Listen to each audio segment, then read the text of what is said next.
Sisi timur benteng surga membeku dalam hening yang disiplin. Di sana, pavilion kayu kuno sekuat singa terbang berdiri tegak. Tiang-tiang hitamnya yang legam kontras dengan pendar biru, simbol pelindung yang berdenyut di setiap bangunannya. Atapnya terbuka menelanjangi halaman pada langit malam yang bersih, seolah alam semesta sedang menahan nafas untuk menyaksikan apa yang akan segera terjadi. Di halaman utama terdapat sebuah pohon besar dan tinggi. Cahaya guratannya mengalir dari kulit batangnya yang kasar. Daun-daunnya memancarkan zamrud stabil yang menaungi sebuah altar batu dingin. Di atas permukaan altar yang terukir aksara kuno itu, dua buah wak-wak terbaring dalam posisi. Sani di sisi kanan dan Seli di sisi kiri. Kulit kemasan mereka berdenyut halus, sebuah ritme sisa yang menandakan jiwa mereka masih tersangkut di ambang kematian. Udara di sana netral, murni, dan bebas dari jelaga. Hanya ada aroma tanah basah dan kesegaran daun yang memenuhi rongga dada. Tori berdiri tenang, meskipun seragamnya koyak oleh sisa darah yang mengering di kulitnya. Tatapannya tidak goyah. Di sisinya, Ki Ageng Segoro nampak seperti pohon tua yang nyaris tumbang. Rambut putihnya yang kusut dan bahunya yang melorot memikul beban luka yang nyata. Jemarinya bergetar hebat, sementara nafasnya tersangkut di tenggorokan yang basah oleh air mata. Para anggota skuad yang tersisa membentuk lingkaran, barisan pria dan wanita yang telah dihancurkan oleh keheningan, namun masih menolak untuk menyerah. Tori melangkah, gemerentak langkahnya berhenti tepat di bibir altar. Ia mengulurkan tangannya. Aura emas memancar. Dengung rendah menggetarkan udara. Cahaya emas itu membelai kulit wak-wak, memicu reaksi berantai pada urat-urat hijau di dalamnya hingga berpendar menyilaukan. Ki Ageng Segoro jatuh berlutut, membiarkan lututnya menghantam tanah yang lembab. Dengan kepala tertunduk dan tangan terikat ke lantai, ia bersuara, "Pohon wak-wak yang menyimpan jiwa, kembalikan apa yang diringkut oleh kegelapan. Dari akar ke daun, dari daun menjadi nafas. Biarkan mereka kembali dan berikan kesempatan kedua. Seli, Sani, kami menunggu kalian. Bangkitlah!" Cahaya menyambar, sekitarnya seakan memutih saat buah wak-wak bergetar di ambang batasnya. Retakan halus menjalar sistematis, tidak ada ledakan, hanya rekahan yang membuka jalan bagi hembusan angin bermuatan energi murni. Salah seorang tabib berbicara dengan mata yang membelalak. "Ki Ageng Segoro, mereka bergerak, nafas mereka sudah kembali." Hening sejenak, lalu tempat itu seolah runtuh dalam rasa syukur. Tori menarik nafas panjang. Syukurlah, selamat datang kembali." Anggota skuad merapat, menatap altar dengan takjub. "Mereka telah hidup." Iya, mereka kembali." "Tubuh mereka masih lemah. Tolong, jangan ganggu mereka." "Baiklah, bisa dimengerti, senior." Seorang prajurit melangkah maju, membungkuk dalam pada sang kapten. "Terima kasih, Kapten Tori." "Tidak perlu melakukan itu. Sebagai kapten, aku harus melakukan yang terbaik." Malam itu, skuad singa terbang tidak merayakan kemenangan dengan sorak-sorai. Mereka merayakan dengan nafas lega dan air mata yang jatuh dalam diam.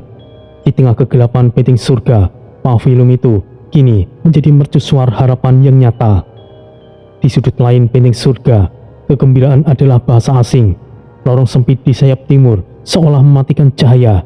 Dinding batunya yang kasar menyerap sisa pendar api unggun hingga hanya menyisakan bayangan pekat. Di ujung lorong, sebuah pintu kayu tua dengan engsel besi berkarat berdiri tanpa penjaga, mengunci sebuah kamar kecil dalam keheningan yang menyesakkan. Di dalam kegelapan terasa berbeda. Ia memiliki berat yang menekan dada.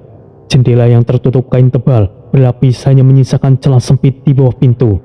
Tempat seberkas cahaya yang menyusup layaknya sebilah pedang perak yang membelah lantai batu dingin. Cahaya itu jatuh tepat di depan sosok Wataru. Anak itu meringkuk di sudut, lututnya ditarik hingga menyentuh dada. Rambut hitamnya yang berantakan menutupi wajah. Namun, getaran di bahunya tidak bisa disembunyikan. Isak tangisnya pecah secara ritmis, sebuah simfoni duka yang mencoba diredam di balik pelukan lengannya sendiri. Wataru mengangkat wajahnya sedikit, menampakkan bibir yang memucat dan bergetar. Ibu, kenapa semuanya harus terjadi padamu? Kenapa? Kenapa semuanya harus terjadi padamu? Kenapa? Kenapa semuanya harus terjadi pada ibu? Jemarinya mencengkeram kain selendang itu hingga kuku jarinya memutih, menuntut jawaban yang tidak mungkin datang. Yuda Mantike duduk bersandar pada dinding di sampingnya, meskipun wajahnya nampak seperti pahatan batu yang kelelahan. Lengannya melingkar kuat di bahu Wataru, jangkar bagi anak itu yang sedang dihantam badai. Ia memberikan waktu merangkak pelan, membiarkan isak Wataru bertransformasi menjadi jeritan tertahan dan menjadi nafas yang berat dan stabil. Wataru, Margareta tidak bisa dibangkitkan. Kenapa? Kenapa tidak bisa, Paman? Bukankah? Jiwanya sudah menyatu dengan iblis, bukan sekedar terikat, tapi sudah menyatu total. Pohon Wak-Wak bisa memanggil jiwa yang masih utuh, yang masih memiliki jiwa murni.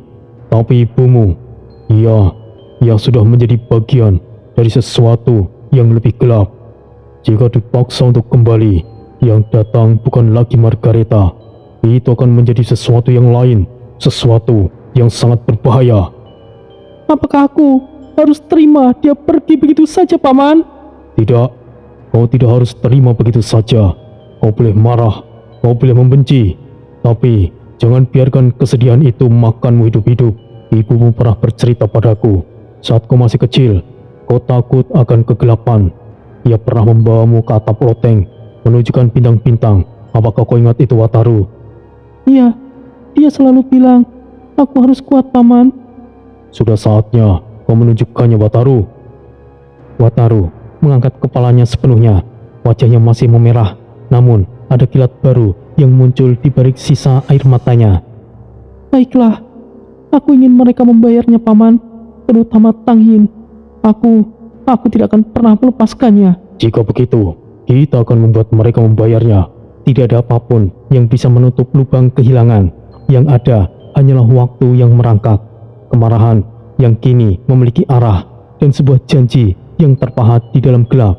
Yuda Mantike menatap dinding di depannya, memikirkan segala banyak hal. Mentari pertama menyentuh menara kristal benteng surga, menyiram dinding batu bercahaya dengan palet kemasan. Meskipun retakan bekas tebasan senjata dan residu energi gelap masih menganga di sana-sini, di halaman utama, karpet energi biru membentang luas, memancarkan pendar stabil yang menenangkan langkah para prajurit. Meja-meja kayu kristal melingkar rapi, memamerkan kekayaan alam yang mustahil. Tilma emas yang menyilaukan, anggur biru yang menghembuskan uap dingin, dan roti yang seolah tidak pernah habis meskipun ribuan tangan meraihnya. Tiang api biru abadi menari tanpa asap, memberikan kehangatan yang meresap hingga ke tulang. Sorak-sorai mulai bergemuruh. Para prajurit mengangkat senjata tinggi-tinggi, bukan untuk sebagai ancaman, melainkan sebagai penghormatan bagi mereka yang gugur dan mereka yang bertahan. Di atas panggung, 3 pilar wibawa berdiri tegak. Sang Hyang Wiku di tengah, jubah putihnya tidak bercela di bawah cahaya pagi. Di kanannya, Nyai Sekarpati mematung dengan selendang hijau. Matanya yang tajam mengawasi setiap sudut dengan waspada. Di sebelah kiri, Kyai Wulung berdiri formal, dan di bawah mereka, barisan pejuang yang terluka namun perkasa berdiri tegap. Balutan perban dan zirah yang berlubang justru menjadi lencana kehormatan bagi mereka. Sang Hyang Wiku mengangkat tangan dan berkata, "Hari ini kita tidak merayakan apapun, tapi hari ini sebagai pengingat bahwa kita pernah mengalami hal yang sangat buruk. Karena pengorbanan dan usaha keras kita, benteng surga yang menjadi pusat pertahanan umat manusia akhirnya bisa kita rebut kembali. Ada beberapa orang yang sangat berkontribusi dalam merebut benteng surga ini." Pernyataan itu membuat beberapa prajurit tertunduk, meresapi kepedihan rekan yang tidak kembali. Tatapan Sang Hyang Wiku kemudian mengunci satu sosok. "Nak Jaka, karena keberanianmu dan kejeniusanmu, kau telah menyelamatkan Kyai Wulung. Dengan begitu, wilayah timur benteng kini akan menjadi tanggung jawabmu. Kau akan membangunnya kembali, menjaganya, dan menjadikannya benteng terdepan. Dengan kata lain, wilayah timur akan menjadi milikmu. Siap. Terima kasih, leluhur tua. Gemuruh langsung meledak. Prajurit sektor timur menghantam pelindung dada logam mereka secara serentak.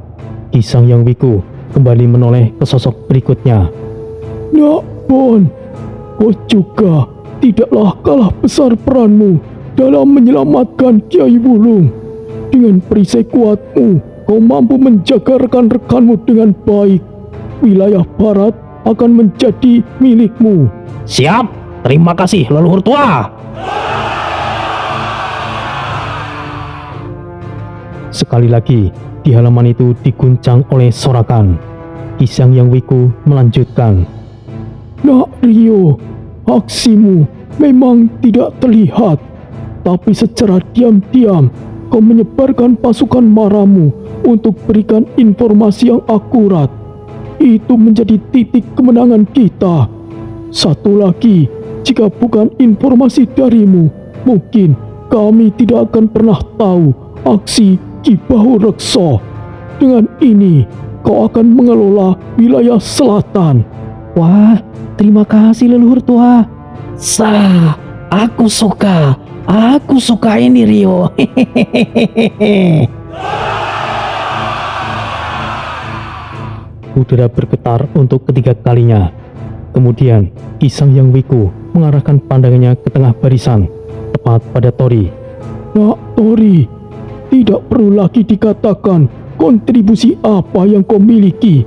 Karena naga iblis tewas di tanganmu, maka kemenangan benteng surga dipastikan. Tidak seperti itu juga, leluhur tua. Aku hanya melakukan bagian akhir, karena naga iblis telah melemah sebelumnya. Kau sangat rendah hati, Nak Tori. Baiklah, sekarang kau diberikan wilayah utara, dan kau akan ditunjuk sebagai komandan tertinggi benteng surga. Tapi setelah kau mencapai peringkat ke-8. Hening total menjalar selama beberapa detik yang menyesakkan, dan sebelum akhirnya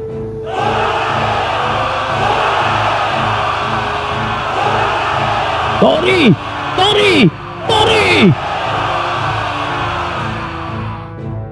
Sekuat singa terbang yang dahulu kecil dan tangguh, kini akan menjadi pasukan besar.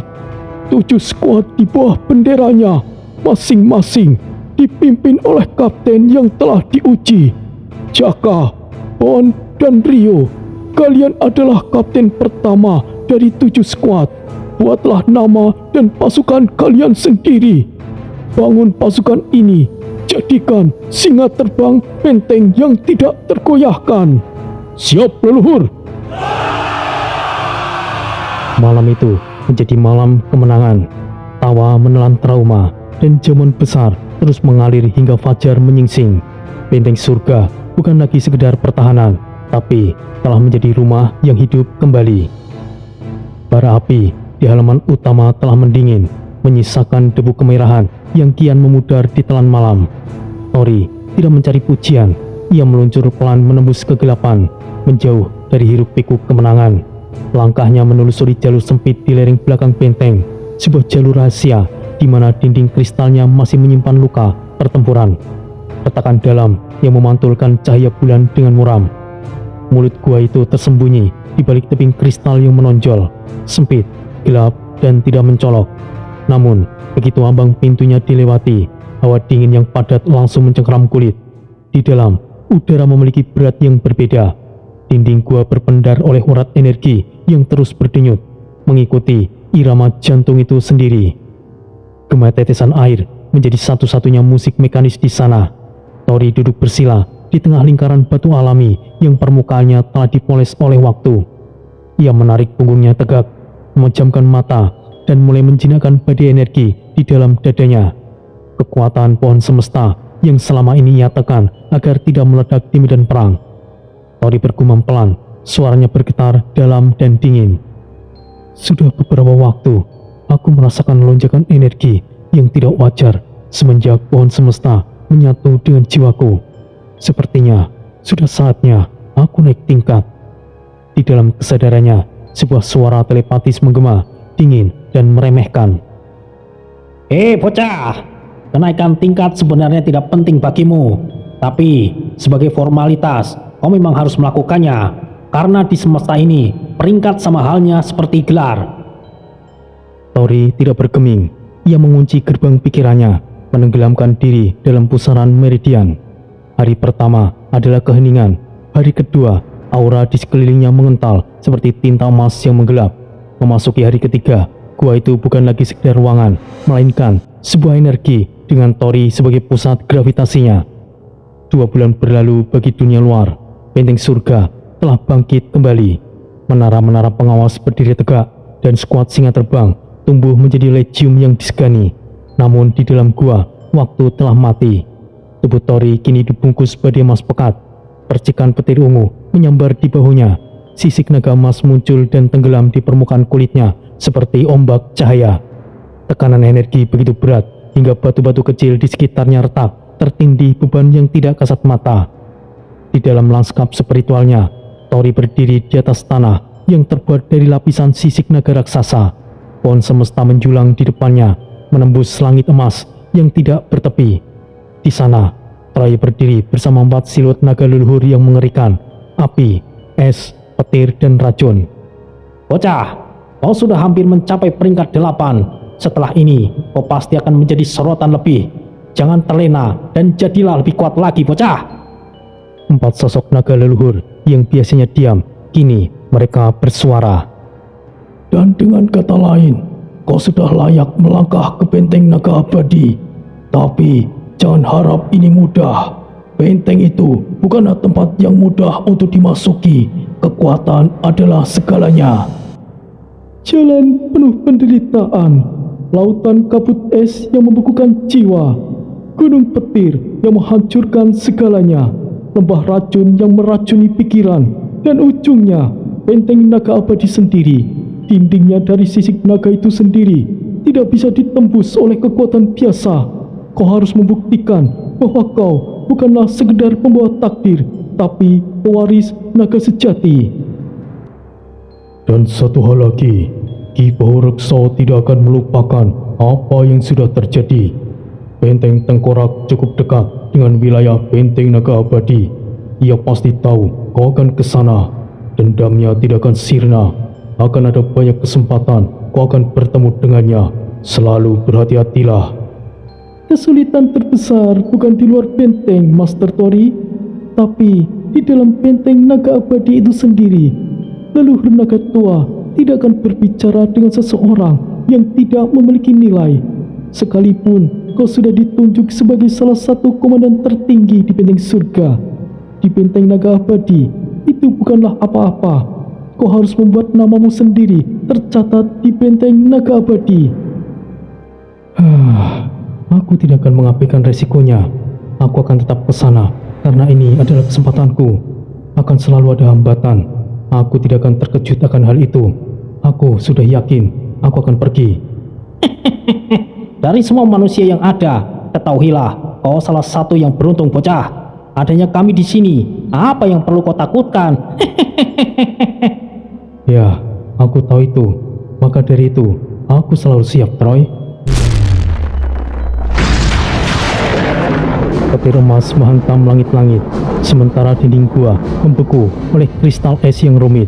Api biru menari di telapak tangannya, dan kabut hijau racun berputar patuh di sekelilingnya. Semua unsur ditarik masuk, memadat di inti tubuhnya. Peringkat 8 Chaos Order telah lahir. Tori membuka mata. Dunia kini terlihat berbeda. Ia bisa melihat partikel energi yang menari di udara. Ia bangkit, merasa ringan, namun sepadat gunung. Saat ia melangkah keluar, cahaya mentari menyambutnya. Komandan Tori sudah keluar. Hanya dalam 2 bulan menerobos peringkat 8.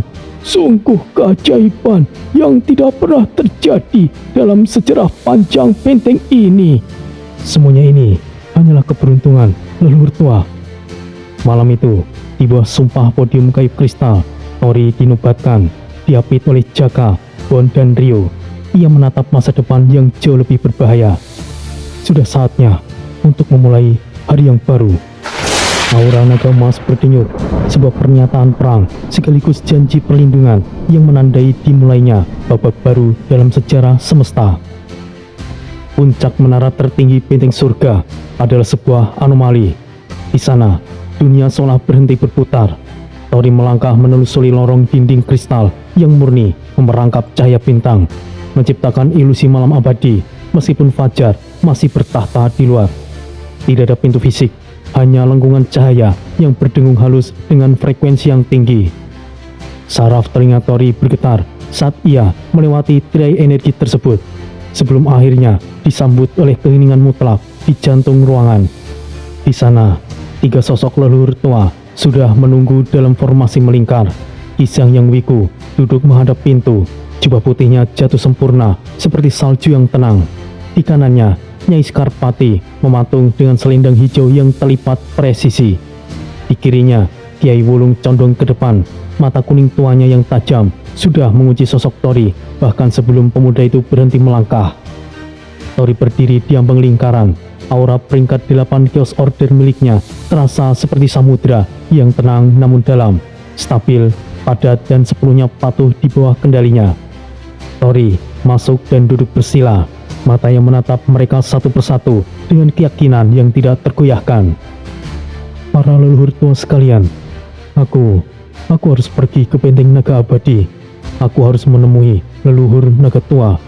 Setelah duel dengan naga iblis itu, aku menjadi semakin yakin harus segera menemui para naga tua itu. Kisang Yang Wiku berkata, Kau sudah berada di peringkat 8, Nak Tori. Aku tidak akan menghalangimu.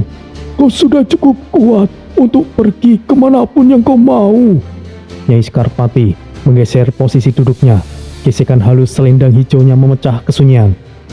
Pergilah, tapi ingat, benteng naga abadi bukanlah sekedar tempat. Itu adalah tempat yang tidak ramah. Leluhur naga tua juga tidak akan menemui siapapun yang datang. Bahkan, kami sekalipun bisa diabaikan. Kau harus menunjukkan bahwa kau berharga di sana, Tori. Kiai Wulung menatap Tori dalam-dalam. Kekuatanmu sudah siap untuk petualangan baru, Nak Tori. Kami mendukungmu, tapi jangan anggap peringkat 8 membuatmu tidak terkalahkan. Dan satu lagi, Ki Bahu Rekso besar kemungkinan tahu kau akan ke sana. Benteng Tengkorak terlalu dekat dengan wilayah Benteng Naga. Selalu waspada, Nak Tori. Tori mengangguk, menyerap setiap peringatan itu ke dalam kesadarannya. Aku tahu risikonya. Benteng Naga Abadi adalah tempat yang dari awal ingin aku datangi. Maka, pergilah Nak Tori. Kami akan selalu mendukungmu. Nyai Skarpati mengulurkan tangan dan menyentuh bahu Tori dengan ujung jemarinya. Aku sebenarnya enggan kau pergi dari sini. Tapi, karena ini ada hubungannya dengan takdirmu, apa yang bisa kulakukan? Kiai Wulung mengeluarkan suara tawa yang serak yang memecah ketegangan. Nak Tori bukan milikmu, Sekar. Kau juga harus tahu, Nak Tori. Ki Bahu Rekso, ia adalah leluhur tua yang memegang benteng Tengkorak. Secara garis besar, ia masih berada di pihak manusia. Tapi tindakannya sudah lama menyimpang. Ia keji, manipulatif, dan tidak pernah ragu mengorbankan siapapun demi tujuannya sendiri. Nyai Skarpati menggeleng pelan. Sifat dendamnya tidak seperti orang biasa. Ia bisa menunggu ratusan tahun untuk satu balasan. Jika kau pergi ke benteng naga abadi sekarang, ia pasti tahu wilayah Tengkorak terlalu dekat dengan jalur naga. Usahakan untuk segera sampai di benteng naga abadi. Rekso tidak akan berani bertindak semaunya di dalam benteng naga abadi. Kiai Wulung kembali mencondongkan tubuhnya. Dan sekali lagi, perlu kau ingat, Nak Tori. Benteng Naga Abadi sendiri bukanlah tempat yang ramah bagi pendatang. Perjalananmu ini akan menjadi berbahaya. Jadi aku sarankan kau jangan pergi sendirian. Tori terdiam, menatap titik tengah lingkaran. Kilatan emas samar muncul di pupilnya, sebuah tanda dari kekuatan naga yang bergejolak setuju. Kisang Yang Wiku tertawa kecil. Ah, setelah ini, entah akan sekuat apa Konak Tori. Aku sungguh menantikannya. Hingga sampai saat ini, para leluhur tualah yang telah membimbingku hingga mencapai titik ini. Nyai Skarpati menyentuh lengan baju sirah Tori dengan lembut. Selalu berikan kabar jika kau bisa. Benteng surga akan menunggumu kembali. Dan jika kau bertemu Rakso di sana, jangan ragu untuk memanggil kami. Kau tahu apa yang harus kau lakukan. Itu benar. Tidak berlebihan menganggapmu sebagai harapan 9 semesta. Master tua ini akan melakukan sebisa mungkin untuk mendukungmu, Nak Tori. Tori menarik napas panjang. Ia bangkit perlahan. Aura naga emasnya berdesir samar di permukaan kulitnya tanpa mengganggu struktur di sekitarnya. Ia membungkuk hormat untuk terakhir kalinya. Terima kasih, leluhur tua, atas segalanya. Aku pasti akan kembali. Ia kemudian berbalik. Tirai cahaya di ambang pintu tersikap otomatis. Langkah kaki Tori tertelan kegelapan koridor kristal. Di dalam ruangan, ketika leluhur tua membantu dalam meditasi, membiarkan keheningan kembali bertahta. Di luar menara, angin gunung meraung melewati puncak-puncak yang tajam. Hari itu benar-benar tiba. Langit benteng surga kembali terbuka cerah tanpa satupun awan yang menghalangi jarak pandang. Cahaya matahari jatuh lurus ke dinding kristal raksasa benteng dan memantul ke segala arah, membuat seluruh wilayah terlihat terang dan hidup. Setiap sudut benteng berkilau karena energi yang terus mengalir di dalam struktur kristalnya yang stabil. Halaman utama benteng surga telah diatur sejak pagi. Tidak ada panggung tinggi dekorasi berlebihan. Di tengah halaman, sebuah api unggun raksasa menyala dengan intensitas yang teratur. Di sekeliling lingkaran, anggota 7 skuad singa terbang berkumpul tanpa formasi militer yang ketat. Mereka berdiri sesuai kenyamanan masing-masing, beberapa dengan tangan terlipat di dada, dan beberapa dengan menyandarkan senjata mereka. Di atas pohon kristal di sekeliling halaman, kristal gantung berdenyut pelan. Getaran energi itu menghasilkan aliran suara rendah yang stabil. Tori berdiri di tengah lingkaran dengan posisi tubuh tegap dan nafas yang sangat stabil. Aura naga emas menyelimuti tubuhnya dalam intensitas yang rendah, cukup terasa bagi mereka yang peka terhadap energi tersebut. Rio melangkah maju dari kerumunan prajurit. Langkah kakinya terdengar mantap di atas lantai batu itu. Rio kemudian mendekat ke arah Tori. Mas Tori, serahkan di sini padaku. Hehehe. Mas Rio, jaga yang lainnya. Aku percaya padamu. Tenang saja Mas Tori, aku akan melakukannya. Dari belakang posisi Rio, Rizka melangkah maju dengan ekspresi wajah yang terkunci. Si Jin berdiri sedikit di belakang Rizka, memosisikan diri sebagai pengawal yang siaga. Bang Tori, hati-hatilah. Maafkan aku selalu merepotkanmu Rizka. Aku pasti akan kembali. Jaga dirimu baik-baik. Suami, aku telah bersumpah akan selalu ada di sisimu. Tapi aku mengerti, aku hanya akan menjadi penghalangmu. Aku akan menunggu di sini, suami. Maafkan aku pasti akan kembali Lunar. Jaka tiba-tiba mendengus pelan, memecah suasana hening yang sempat tercipta. Senyumannya melebar dengan sikap tubuhnya kembali terlihat sangat santai. Sudah saatnya Benteng Naga Abadi mendapatkan pencerahan dari Great Lord ini. Jahanam, jangan mulai Jaka. Selama pertarungan, kau masih sedikit waras. Apa sekarang kau mulai kumat? Minum obatmu sana, Jahanam. Beberapa prajurit yang mendengar percakapan itu tertawa kecil secara serentak. Tawa itu tidak meledak dengan keras, hanya menyebar ringan di antara kerumunan orang di halaman. Ketegangan yang tadinya terasa, kini sedikit mereda. Tori melangkah maju satu langkah untuk mendekati posisi api unggun abadi. Aura emas di sekeliling tubuhnya meningkat dengan intensitas secara mendadak. Tori menarik nafas dalam, kemudian berbicara dengan volume suara yang cukup keras. Semuanya, aku titipkan pasukan singa terbang. Jaga benteng ini baik-baik. Jaga satu sama lain, dan tunggu aku kembali. Saat Seli terbangun, ia akan memimpin kalian. Dia tetaplah wakilku. Tori berhenti sejenak, kemudian ia melanjutkan. Perang besar di benteng surga telah berakhir. tapi perjuangan kita masih belum usai. Aku pergi bukan untuk meninggalkan kalian. Aku pergi agar kita semua bisa lebih kuat, agar kita menjadi lebih besar. Suara sorakan massal langsung meledak secara serentak dari seluruh penjuru halaman benteng. Suara teriakan itu menggema sangat kuat, memantul ke permukaan dinding kristal dan menembus lapisan udara di atas benteng. Beberapa prajurit mengangkat senjata mereka ke atas, sementara lainnya menghentakkan kaki ke lantai batu secara bersamaan. Nama Tori diteriakan berulang kali oleh kerumunan. Jaka dan Bon yang berdiri di belakangnya juga ikut mendapatkan sorakan dukungan dari pasukan masing-masing. Di sisi lain halaman, Ki Sangyang Wiku, Nyai Skarpati, dan Kiai Wulung berdiri berdampingan mengamati prosesi tersebut.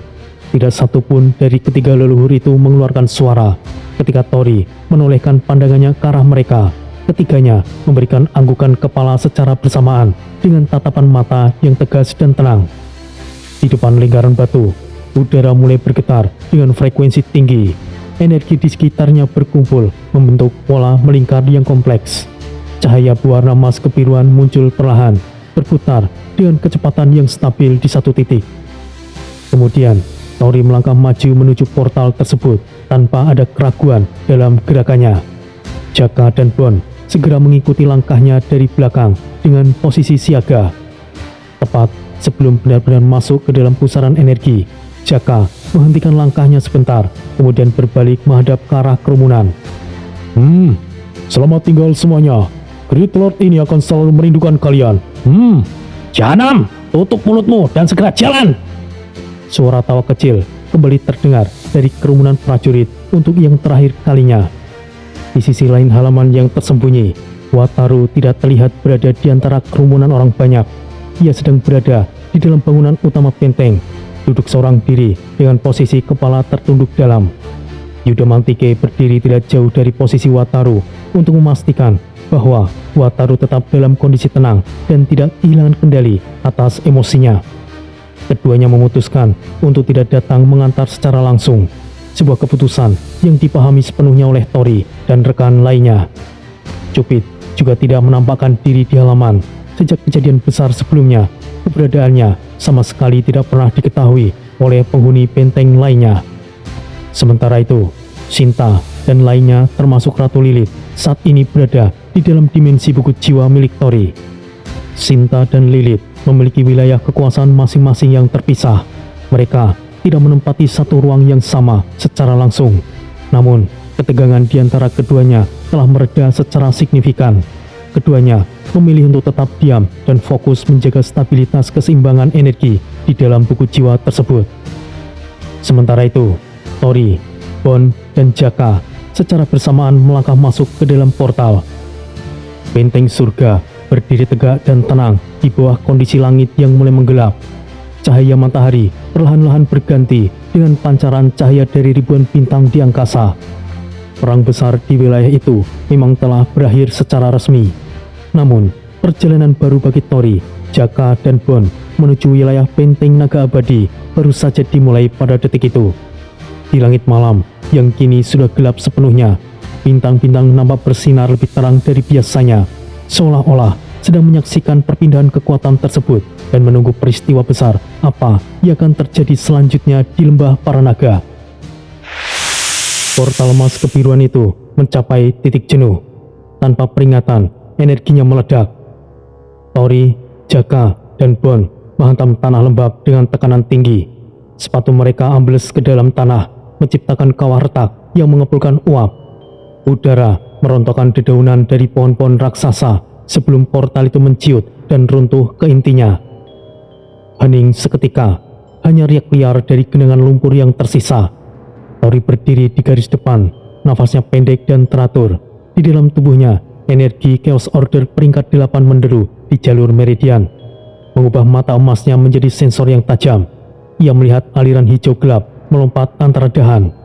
Tori kemudian memecah kesunyian.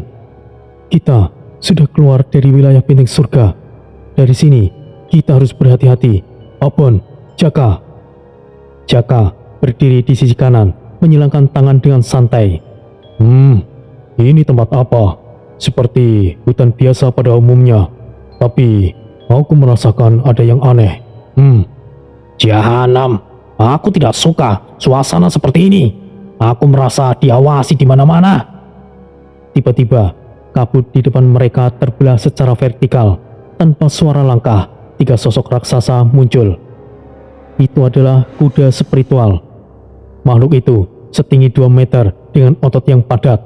Urat-urat energi biru berdenyut di buah kulit mereka. Kuda terbesar mendekati Tori, menundukkan kepala, dan Tori menyambutnya, menempelkan telapak tangannya di dahi makhluk itu. Sabrani, sudah siapkan ini untuk kita. Mereka akan menjadi tunggangan kita. Setidaknya kita bisa menghemat energi kita. Kelihatannya bukanlah kuda biasa. Kuda ini jauh lebih nyaman dari yang kukira. Mari kita mulai petualangan luar biasa ini. Bon menjadi yang terakhir, tetap dengan perisai di tangan kirinya. Ya, aku setuju. Tapi kita harus tetap waspada. Hutan ini bukan tempat biasa. Pokoknya aku merasa sesuatu yang tidak enak. Tori mengangkat tangannya. Kuda-kuda itu berhenti seketika tanpa ditarik.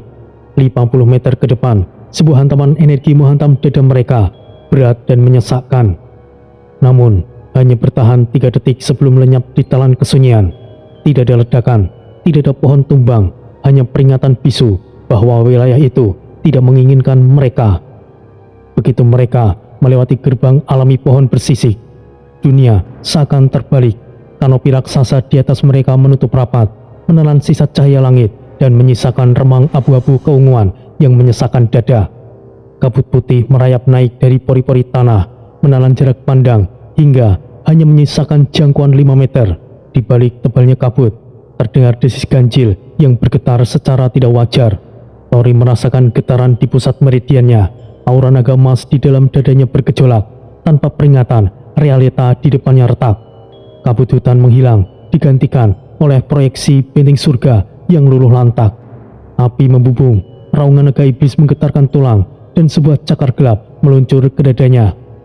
Rasa sakit yang sangat nyata meledak dari saraf pusatnya. Ia melihat Lunar dan Rizka bersimbah air mata, memanggil namanya dengan keputusasaan yang memilukan. Tori mengeraskan rahang, memutus paksa aliran emosi yang berusaha menenggelamkannya. Tidak, ini tidak nyata.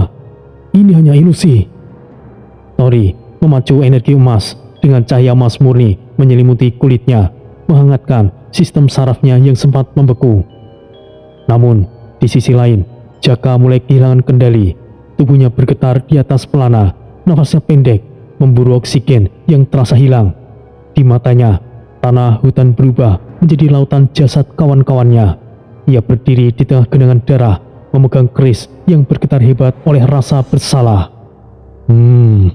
Kabut ini mau main-main dengan Great Lord ini. Tidak akan kubiarkan. Dengan satu gerakan presisi, kipas Tanjung Seta terbuka. Angin lembut membawa raja-raja emas berputar di udara, membentuk mahkota pelindungan di sekitar kepalanya. Pemandangan mayat langsung memudar. Jaka menarik nafas panjang, menstabilkan detak jantungnya, meskipun sisa ketegangan masih membekas di sorot matanya. Bon menerima beban paling tinggi. Di benaknya, perisai dewa perang yang ia banggakan mulai retak berkeping-keping. Ia melihat Tori dan Jaka terkapar tidak bernyawa di depannya. Kesunyian dalam ilusi itu lebih menyakitkan daripada ledakan manapun. Tangan kiri Bon bergetar hebat. Rahangnya mengunci rapat hingga otot lehernya menonjol. Jahanam! Aku paling benci hal seperti ini. Bon menghentakkan perisainya. Energi hitam legam meledak secara radial, menyapu seluruh area di sekitar mereka. Tori merasakan stabilitasnya kembali. Ia melompat turun, sepatunya terbenam di lumpur yang kenyal. Ia merentangkan kedua tangan dan menyemburkan api merah keemasan. Tangan kirinya memancarkan es biru yang pucat. Dua elemen yang bertabrakan itu menciptakan pusaran tinggi. Ya, tentu saja kita tidak akan mudah sampai ke benteng naga abadi. Apapun itu halangannya, akan kita lewati. Jaka mengangguk, mengibaskan kipasnya lebih lebar. Raja-raja geometri melayang, menjaga garis pertahanan di sisi kiri dan kanan. Raja sederhana ini, aku rasa cukup untuk memecahkan kabut lebih luas. Aku akan menjaga sisi kiri dan kanan. Bon memutar perisainya ke belakang. Aku akan menjaga belakang. Percayakan padaku. Hutan itu seakan merespon. Suara desis meningkat tajam, berubah menjadi teriakan defensif dari ekosistem yang merasa terancam. Tori melompat kembali ke punggung kuda. Bocah, tetaplah hati-hati. Ada banyak misteri di tempat ini. Jangan terkecoh, bocah. Tori tidak membalasnya. Ia menoleh ke arah Jaka dan Bon. Ayo, kita lanjutkan. Perjalanan kita masih panjang. Langkah kaki mereka kembali bergema. Di belakang, kabut menutup kembali dengan cepat, menghapus jejak kaki mereka, seolah mereka tidak pernah ada di sana. Tiba-tiba, Jaka menoleh ke atas, matanya memicing. Ada gerakan di atas sana, sesuatu yang sangat ringan dan cepat. Aku juga merasakannya. Jahanam, tempat ini benar-benar tidak membiarkan kita bersantai.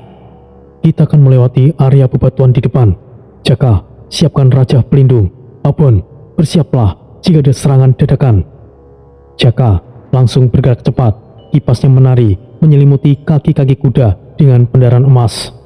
Saat mereka menapak masuk, listrik statis menyambar dari permukaan batu, mencoba menembus pelindung. Udara menjadi kering dan berbau. Begitu berhasil melewati area itu, mereka kembali ditelan oleh kegelapan hutan yang lebih pekat. Sepertinya kita hampir sampai di tengah hutan. Apa saja bisa terjadi. Bersiaplah semuanya. Ketiganya merapatkan formasi. Di sekeliling mereka, sisik-sisik pada batang pohon mulai berdenyut dengan warna merah darah yang mengerikan di tengah kabut yang kian merapat. Jalur yang mereka tempuh menciut secara drastis. Akar-akar hitam setebal tubuh pria dewasa menyembul dari tanah lumpur, saling melilit seperti ular yang membeku. Permukaannya yang kusam dipenuhi duri tajam yang masih mengepulkan uap energi gelap. Kuda-kuda spiritual terpaksa melakukan situasi yang sulit. Leher mereka menunduk, mata mereka selektif memilih pijakan di antara akar licin yang siap mengoyak kuku mereka. Suara tapak kaki itu terendam kelembapan yang jenuh. Kabut memang menipis, namun suhu merosot tajam hingga ke titik beku. Kemudian, seketika itu, kuda itu mematung. Keheningan hutan menjadi sangat menekan, menyisakan desis halus di permukaan tanah yang berdenyut. Tori melompat turun, sepatunya tenggelam ke dalam lumpur saat ia mendekati sebuah anomali. Sebuah area melingkar dengan rumput yang hangus hitam. Di tengahnya, terdapat sayatan horizontal yang masih memancarkan pendaran ki gelap yang redup. Tori bercongkok, menempelkan dua jarinya pada sayatan tersebut. Aura ini, aku sepertinya mengenalnya. Tidak salah lagi, Tang Yin atau anak buahnya pasti berada di sekitar sini. Sepertinya benar, Ki Baworekso tahu kita akan datang kemari.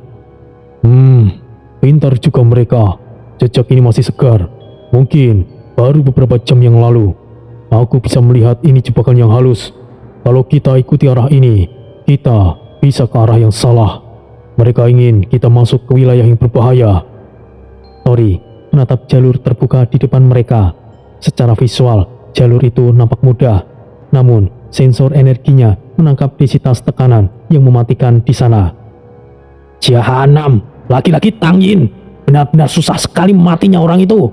Ditambah, sekarang ia punya backingan leluhur tua Baworekso. Akan semakin sulit membunuhnya. Ya, itu sudah jelas. Pasti Tang Yin mengatakan kepada Ki Baworekso tentang diriku. Aku sudah menduga ini tidak akan mudah. Kita lanjutkan, tidak perlu pedulikan hal lainnya. Jika tidak terpaksa, kita tidak akan bertarung. Aku bisa mengalihkan para pengintai itu dengan Raja Kalimosoto.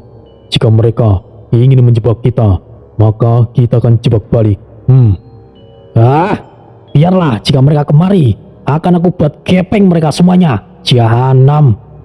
Berhenti semuanya, dengarkan. Sepertinya ada pergerakan di sekitar kita. Ya, mereka tidak jauh. Biarkan saja Jaka. Jika mereka mau main-main, seharusnya mereka sudah muncul kan? Tunggu saja. Rajaku mendeteksi pergerakan kecil di kanan depan. Ini jejak baru. Sepertinya mereka tidak akan menghadang terang-terangan. Kita abaikan saja jika mereka tidak mencari masalah. Kalau mereka muncul sekarang, aku akan hancurkan lebih dulu. Jaka mulai menggerakkan jarinya dengan kecepatan tinggi, menenun raja penyamaran tambahan di udara untuk mengaburkan sinyal energi mereka. Kita lanjutkan dengan lebih waspada. Aku akan buat raja penyamaran kecil supaya sulit untuk dilacak. Mereka kemudian bergerak maju kembali. Suara langkah kuda kini hampir hilang sama sekali karena direndam oleh Raja Jaka. Namun, di balik kerapatan pohon, terdengar suara yang sangat tajam. Sesuatu yang sangat padat bergerak cepat di antara bayangan. Ada yang bergerak dengan cepat. Semuanya! Biarkan saja Pak Bon, jangan terpancing. Kita sudah memasuki ke arah mereka. Persiapkan senjata kalian. Biarkan mereka datang. Akan aku bantai mereka. Palingan juga mereka tidak akan berani mendekat. Langkah mereka kini tenggelam dalam lapisan daun busuk yang tebal. Di jantung hutan penghalang naga, pohon-pohon raksasa dengan batang bersisik naga berdiri begitu rapat. Kegelapan dan kelembapan yang jenuh memicu bau pembusukan yang menyengat. Udara berubah menjadi beban fisik yang menghimpit paru-paru di setiap tarikan nafas. Di tengah kesunyian yang mencengkam, setelah menembus barisan pohon sisik hitam terakhir, mereka tiba di tepi sungai yang sangat lebar. Sungai itu adalah kawah korosif yang memanjang tanpa ujung. Airnya yang hijau gelap pekat bergerak lambat, tertutup uap tebal yang merayap rendah di tepian. Bau asam yang tajam dan aroma logam menyengat langsung membakar tenggorokan saat dihirup. Di pinggiran sungai, tanaman nampak hangus, dedaunan berlubang akibat paparan zat korosif yang mematikan. Tori menarik tali kekang, menghentikan kudanya tepat sebelum uap racun menyentuh kaki hewan tersebut.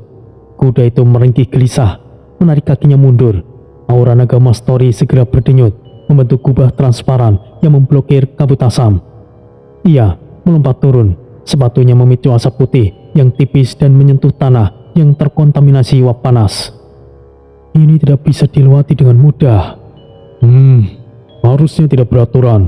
Racunnya sangat korosif. Kalau salah langkah, kita bisa terseret ke pusat dan larut menjadi debu. Aku sarankan cari jalur yang dangkal, tapi sepertinya tidak ada. Jaka memicikan matanya, melihat bagaimana permukaan air yang nampak tenang di beberapa titik sebenarnya menyembunyikan pusaran maut. Di sisi lain, Bon melangkah maju tanpa ragu. Ia mengangkat perisai dewa perangnya. Cahaya hitam legam memancar, membentuk dinding energi yang kokoh. Saat uap racun menyentuh dinding itu, zat tersebut langsung menguap jadi asap tidak berbahaya. Racun seperti ini tidak akan berpengaruh padaku, tapi aku ragu-ragu sih. Jahanam. Tori kembali naik kuda. Ia mengangkat tangan kanannya, menyerap elemen racun dari naga Tengu ke telapaknya. Energi hijau keemasan berdenyut di sana, menetralisir setiap molekul uap yang telah mendekat. Gunakan momentum yang ada. Aku akan menetralkan racun di jalur depan. Jaka, Pak Bon, tetaplah di belakangku. Walaupun sepertinya ini hanyalah sungai racun, kita tidak boleh gegabah. Jaka mengangkat kipasnya tinggi-tinggi. Tori menarik nafas panjang, mencondongkan tubuh, lalu memacu kudanya dengan satu lompatan kuat, dan mereka bertiga kini berada di seberang. Tori menatap sungai yang kini memuntahkan uap yang lebih tebal di belakang mereka. Setelah melewati hutan ini, semakin dekat kita ke arah benteng naga abadi. Sungai ini bukanlah akhir. Masih banyak yang menunggu di depan. Tapi setidaknya kita tahu sekarang kita bisa melewati kalau tetap bersama. Ya, racun ini tidak akan menghentikan kita. Ayo lanjutkan. Mereka kembali memacu kuda, dan pohon-pohon di area itu mulai berubah mengerikan. Batangnya memiliki tekstur tulang yang memutih, kontras dengan kegelapan tanah. Angin dingin membawa aroma petir dan es yang tajam, menusuk setiap nafas hingga membentuk uap putih di udara. Tori memimpin di depan, matanya tajam membelah bayangan pohon tulang. Jaka menjaga radar energinya tetap aktif, sementara Bon menutup formasi dengan waspada. Langkah kaki kuda kembali berirama di kesunyian yang mencekam, bergerak menuju titik terdalam hutan penghalang naga yang lebih berbahaya.